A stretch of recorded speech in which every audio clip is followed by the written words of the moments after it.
Good morning and welcome to Bind EduTech. Today I am going to discuss the third lesson from the book A Snapshot, Ranga's Marriage, written by Master Venkatesh Iyengar. The story Ranga's marriage was written when India was under the British rule.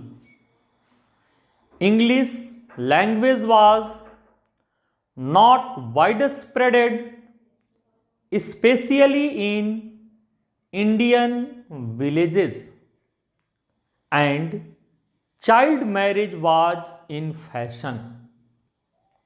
People did not want to send their sons to read English because they were afraid that if they would read English, then they might lose their caste, religion, and culture.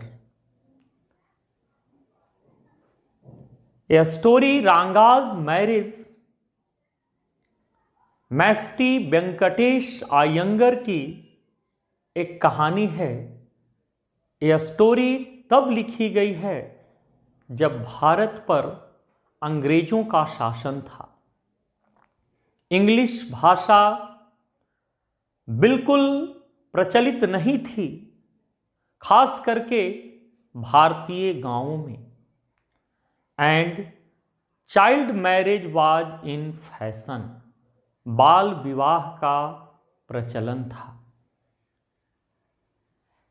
लोग उस जमाने में लड़कियां तो पढ़ने के लिए बाहर जाती ही नहीं थी और डर के कारण लोग अपने लड़कों को भी इंग्लिश पढ़ने के लिए पर्टिकुलरली बाहर भेजना नहीं चाहते थे, क्योंकि लोगों को डर होता था कि अगर बेटा इंग्लिश पढ़ा, इसका मतलब कि वह अपना जाति, धर्म, संस्कार पूरी तरह से खो देगा। लोगों में ऐसा अंधविश्वास था, ऐसी भ्रांतियां फैली हुई थी और वो पूरी तरह से अपनी सभ्यता और संस्कृति को भूलकर और क्रिश्चियनिटी के कलर में पूरी तरह से वो रंग जाएगा। उस जमाने की बात है और बाल विवाह का प्रचलन था। गुड्डे गुड़िया की शादी हो जाया करती थी। गांधी जी ने अपनी आत्मकथा में लिखा है कि when he got married with Kasturba, he was the student of class 6 and at that time he did not know the meaning of marriage. He was happy to think that he was going to get married because it will provide him a good opportunity to eat delicious food and to wear good clothes. सोचिए, गांधी जी के father Rajkot रियासत में दीवान थे, next to the king, लेकिन उस जमाने में यही प्रचलन था। जब देश हमारा आज़ाद हुआ तो हमारे संविधान ने एक नियम बनाया। हमारे apex court, honourable apex court जो सुप्रीम कोर्ट है, उसने वर्डिक्ट जारी करके इसको एग्जीक्यूट किया कि 18 वर्ष से कम उम्र के लड़कियों की शादियां और 21 वर्ष से कम उम्र के लड़कों की शादियां कानूनन अपराध है। लेकिन दुर्भाग्य है कि आज़ादी के इतने दिनों के बाद भी आज भी हमारे समाज से चाइल्ड मैरिज पूरी तरह से समाप्त नहीं हुआ है। तो अब हम लोग देखें, ये जो स्टोरी रांगाज मैरिज है, देखिए दुनिया में इतनी सारी शादियां होती हैं। सबसे पहला तो प्रश्न उठता है कि क्या हर शादियों पर कहानियां लिखी जाती? नहीं, इस शादी में कुछ तो स्पेशल रहा होगा जिस कारण से राइटर ने इस पर स्टोरी लिखा, रांगाज मैरिज। तो हम लोग सबसे पहले देखें कि हु वाज रांगा। जो इंट्रोडक्शन में देखें सबसे पहले Ranga, he was the son of the accountant, he was the son of the accountant of the village Hosahalli. Ranga Hosahalli गांव के अकाउंटेंट का बेटा था। उस जमाने में पढ़े लिखे लोगों की संख्या जब बहुत कम होती थी तो 2-4 गांव में एक आध व्यक्ति मिलते थे जो पढ़े लिखे होते थे और वे पूरे गांव के लोगों का हिसाब किताब लिख कर रखते थे और बहुत रेस्पेक्ट से लोग उनको मुनीम जी की उपाधि देते थे। तो रांगा होशाहली गांव के अकाउंटेंट का बेटा था। होशाहली पहले जिसको हम लोग मैसूर कहते थे, आज वो कर्नाटका है, और उस जमाने में भी मैसूर की भी राजधानी बेंगलोर थी। आज कर्नाटक की भी राजधानी बेंगलोर है, but now it converted into Bengaluru. अब उसको हम लोग बेंगलुरु के नाम से जानते हैं। उसी बेंगलोर के पेरीफेरी में एक छोटा सा गांव था होशाहली। उसी गांव के अकाउंटेंट का बेटा था रांगा। He was the first boy of his village. He was the first boy of his village. रांगा अपने गांव का पहला लड़का था, first boy of his village, who went Bangalore to study English, जो इंग्लिश पढ़ने के लिए बेंगलोर गया था। That's why he was considered, that's why he was considered a rare breed among his village folk। इसलिए रांगा को अपने गांव वालों में विशेष प्रजाति का माना जाता था। Why Ranga was a special breed among his village folk? Because he was the first boy of his village who went Bangalore to study English, and English was not widespread in his village, and he was the first boy. When he returned from Bangalore, when he returned from Bangalore after 6 months, a lot of people were gathered to see him whether he was changed or not after reading English। जब रांगा 6 महीने बाद English पढ़कर बेंगलोर से लौटा था तो उस दिन गांव में जन सैलाब उमड़ गई थी। ए lot of people were gathered, बहुत सारे लोग एकत्रित हो गए थे ये देखने के लिए कि इंग्लिश पढ़ने के बाद रांगा बदला या नहीं, इंग्लिश पढ़ने के बाद रांगा कैसा दिखता होगा, कैसे बोलता और कैसे चलता होगा। यू कैन जस्ट इमेजिन कि कितनी क्रेज थी। इतने लोग एकत्रित हुए गए थे कि अगर सारे लोग रांगा के घर में प्रवेश कर जाते, अगर रांगा घर से बाहर नहीं निकलता और सारे लोग उसके घर में घुस जाते उसे देखने के लिए, तो कलकत्ता के ब्लैक होल की घटना हो सकती थी। 1000-2000 आदमी दब के मर सकते थे। इतनी भीड़ थी।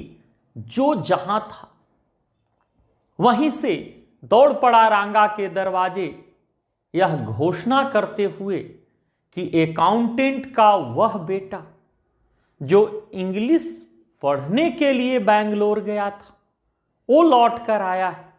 चलो चलकर एक नज़र देखते हैं कि इंग्लिश पढ़ने के बाद रांगा कैसा दिखता होगा। You can just imagine what was the craze, क्या क्रेज थी इंग्लिश लैंग्वेज की।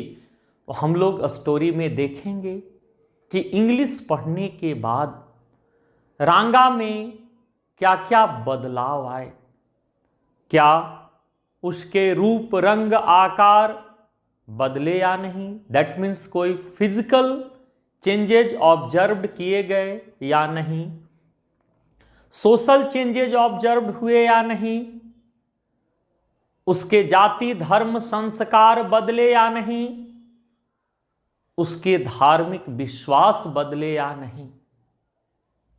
ये सारी चीजों को देखेंगे।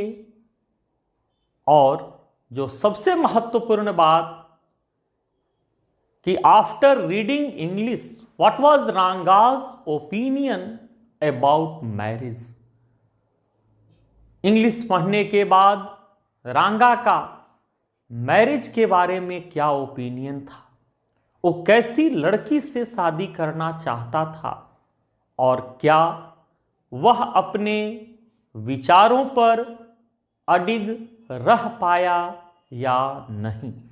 इन सारी चीज़ों को हम लोग इस स्टोरी में क्रिटिकली एग्जामिन करेंगे।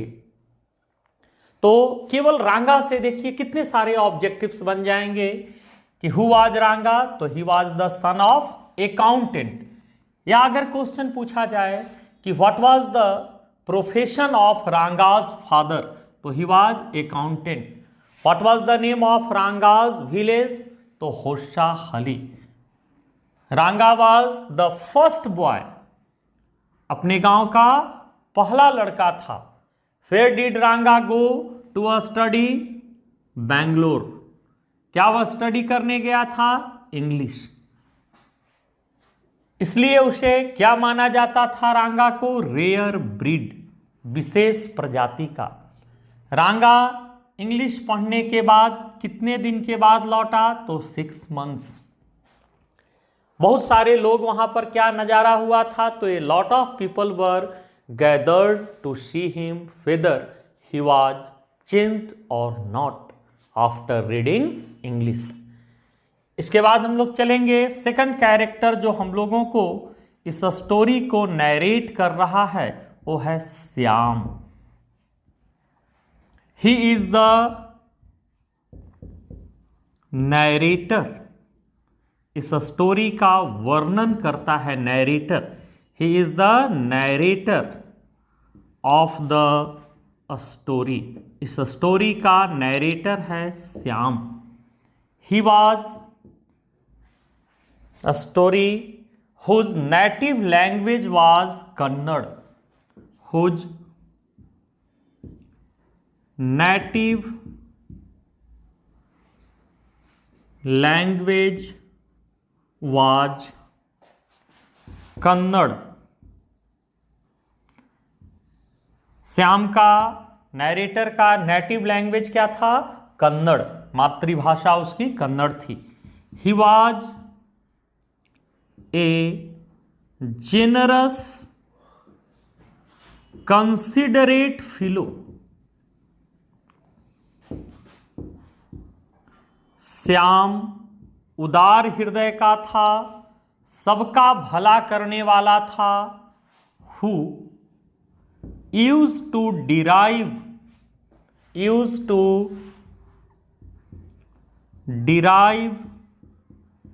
pleasures from others pleasures, जो दूसरे के खुशियों में ही अपनी खुशियां तलाशता था। आज ऐसे लोग बहुत कम हैं, क्योंकि आज मैक्सिमम लोग सैडिस्ट हो गए। One who derive pleasures from others pain, जो दूसरे के दुख में सुख का अनुभव करते हैं, दूसरे को दुख दे करके सुख अनुभव करते हैं, उनको सैडिस्ट कहते हैं। तो आज हमारे समाज में मैक्सिमम लोग सैडिस्ट हो गए हैं। जैसे अगर आपको हम साधारण रूप से कहें, किसी बच्चे को अगर बोलते हैं कि ये लाइन है, इसको छोटा करना है, तो बच्चा शुरू हो जाएगा यहां से, बोलिए सर और छोटा करना, और छोटा करना है, और छोटा, इसको खत्म कर दो। लेकिन that is the sadist attitude. अगर ये लाइन है, अगर हम आपको कहें कि इस लाइन को छोटा करना है, तो बगल में अगर एक बड़ा लाइन खींच दे तो ऑटोमेटिक ये छोटा हो गया। That is the positive attitude. लेकिन आज मैक्सिमम लोगों का एटीट्यूड जो है वो निगेटिव और वो सैडिस्ट है। लेकिन श्याम वैसा व्यक्ति नहीं था, वो दूसरे की खुशियों में ही अपनी खुशियां तलाशता था। आज लोग दूसरे के दुख में अपनी खुशियां तलाशते हैं। अगर अपना बेटा नालायक निकल गया तो ये गम नहीं होता। अगर पड़ोसी का बेटा आईएएस आईपीएस कंप्लीट कर गया तो लोगों के हृदय में सूलें उठने लगती, चुभने लगता। गम ये नहीं कि मेरा बेटा नालायक है, गम ये होता कि उसका बेटा लायक हो गया। जैसे अगर पूरे गांव में आप देखते होंगे कि लाइट नहीं है तो किसी को गम नहीं होता, सबको ही अंधेरे में। लेकिन अगर पड़ोसी के यहां जल रहा है और आपके यहां नहीं जल रहा है तो गम ये नहीं कि वो मैं अंधेरे में हूं, वहां पर गम ये हो जाता है कि वो उजाले में। और 12 बजे रात में भी बांस लेकर के ना उसको पुश करना शुरू कर देंगे। अगर उसका बंद हो गया तो असीम शांति मिल जाती। तो that is the sadist attitude होते जा रहा है। मैं इसलिए जोर दे रहा हूं कि आजकल इस तरह के लोग बहुत कम होते हैं। श्याम उदार हृदय का, सबका भला करने वाला, दूसरे की खुशियों में ही अपनी खुशियां तलाशने वाला था। He was well wisher to everybody. He was well wisher to everybody. वो हर किसी का शुभ चिंतक था। Everybody. He had a great love and he had a great love and respect for his village होशाहली। Shyam भी होशाहली का ही रहने वाला था। श्याम के मन में अपने गांव होशाहली के प्रति बेहद प्यार और सम्मान था और वह अपने गांव को दुनिया का सबसे सुंदर गांव मानता था। देखिए, उसका दोष नहीं है। ऐसे हर व्यक्ति को अपने गांव से, अपने जड़ों से उसको जबरदस्त लगाव होता है। लेकिन श्याम को जरूरत से ज़्यादा ही लगाव था और अगर उसके नज़रों में दुनिया का कोई सबसे सुंदर गांव था तो उसका गांव होशाहली। village Hoshahali, and he used to consider his village as the most beautiful village, as the most beautiful village in the world। अपने गांव को वो दुनिया का सबसे सुंदर गांव मानता था। Where everything was special, जहां पर हर चीजें ही स्पेशल थी। तो सबसे पहले ये स्टोरी में हम लोगों को जब तक अपने गांव की जबरदस्त तारीफ नहीं कर लेगा, अपने गांव की स्पेशलिटी से नहीं मिलवा लेगा, तब तक हम लोग को ये रांगा की शादी में शामिल करवाएगा नहीं। तो सबसे पहले तो हम लोग स्टोरी में होशाहली गांव की विशेषता देखेंगे, क्या क्या चीजें वहां पर स्पेशल थी। तब रांगा की घर वापसी होगी। इसके बाद रांगा में होने वाले परिवर्तन को देखेंगे। इंग्लिश पढ़ने के बाद उसमें क्या क्या परिवर्तन आए, श्याम हम लोगों को इस बारे में वर्णन करेगा। इसके बाद मैरिज के बारे में उसका ओपिनियन, और देन आफ्टर कि रांगा अपने उस ओपिनियन पर कायम रह पाया या नहीं। तो ये दो कैरेक्टर से मिले। तीसरे कैरेक्टर से मिलेंगे हम लोग स्टोरी में डॉक्टर गुंडा भट्ट, जो कि होशाहली गांव के डॉक्टर थे। गुंडा भट्ट। जो थर्ड हम लोग कैरेक्टर से मिलेंगे वो गुंडा Bhatt.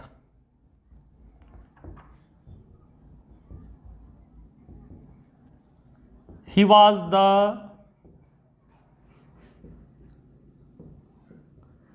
doctor of the village होशाहली। गुंडा भट्ट होशाहली गांव के डॉक्टर थे। विलेज होशाहली। देखेंगे डॉक्टर गुंडा भट्ट की क्या खासियत थी। श्याम हम लोगों को इनके स्पेशलिटी के बारे में भी बताया है। इसके बाद हम लोग मिलेंगे रामा राव।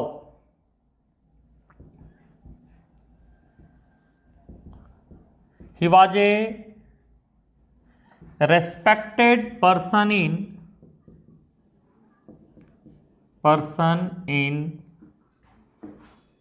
होशाहली।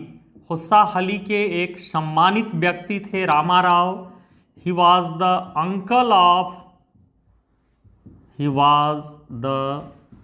uncle of रत्ना के अंकल थे रामा राव, रत्ना। इसके बाद हम लोग रत्ना से मिलेंगे। रत्ना जो है रामा राव की नीस भतीजी थी। Ratna. She was the niece of Rama Rao. Ratna Rama Rao की भतीजी थी। She was a pretty girl. She was a pretty girl of 11 years old। Ratna कितने वर्ष की थी? 11 वर्ष की एक सुंदर लड़की थी। और रामा राव की भतीजी थी। She knew how to play the veena and the harmonium. वो दो म्यूजिकल इंस्ट्रूमेंट बजाना जानती थी, वीणा एंड हारमोनियम। हर वॉइस वाज वेरी स्वीट, और उसकी आवाज बहुत ही मधुर थी। लेकिन प्रकृति ने इस बच्ची के साथ विनाश का खेल खेला था, तांडव का खेल खेला था, और इस लड़की के माता और पिता दोनों मर चुके थे। Both her parents had died, both her parents had died. इसके माता पिता मर चुके थे। वो एक अनाथ लड़की बन गई थी। वो पहले एक बिग टाउन से आई थी, बड़े शहर से, इसलिए वो दोनों चीज़ें बजाना भी जानती थी, वीणा और harmonium. Both her parents had died,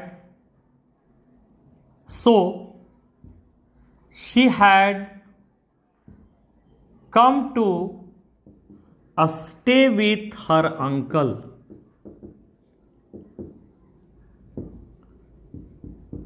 इसलिए वो अपने अंकल के साथ रहने के लिए कहाँ आ गई थी? खुशहाली। Since the narrator was a frequent visitor,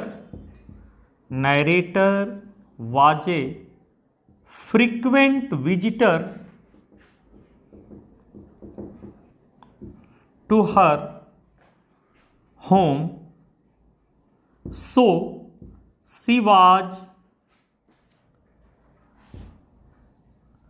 quite free with him। चूंकि नैरेटर श्याम रामा राव के घर अक्सर आया जाया करता था, इसलिए वो लड़की श्याम से, जो इस स्टोरी का नैरेटर है, पूरी तरह से घुल मिल गई थी। तो यहाँ से देखिए बहुत सारे ऑब्जेक्टिव भी। हु वाज रत्ना, तो रत्ना वाज निश ऑफ, किसकी निश थी? Rama Rao. What was age of Ratna, तो she was 11 years old। Ratna knew how to play which musical instruments, तो the veena and the harmonium. Why had she come to stay with her uncle? तो both her parents had died। Why she was quite free with the narrator? तो because the narrator was a frequent visitor to her home, that's why she was quite free with the narrator। इसके बाद हम लोग एक character और मिलेंगे, शास्त्री से। Shastri, he was the astrologer of the village होशाहली। होशाहली का ज्योतिष था, जिसको शास्त्री कहते थे। कोई पर्टिकुलर नेम नहीं दिया गया है, उसके लिए शास्त्री वर्ड आया है। वो होशाहली गांव का एस्ट्रोलॉजर था। तो पूरे जो स्टोरी की मेन थीम है, that is the child marriage. Main theme जो स्टोरी की है, जिसके इर्द गिर्द ये स्टोरी रिवॉल्व करती है, that is the child marriage. In fact child marriage is a curse, a social evil, a bad spot on our civilized society, but unfortunately it is going on, and especially in Indian villages। वास्तव में बाल विवाह एक अभिशाप है, एक सामाजिक बुराई है। हमारे सभ्य समाज के चेहरे पर एक बदनुमा दाग है। लेकिन दुर्भाग्य से आज भी हमारे भारतीय गांवों में चाइल्ड मैरिज जारी है।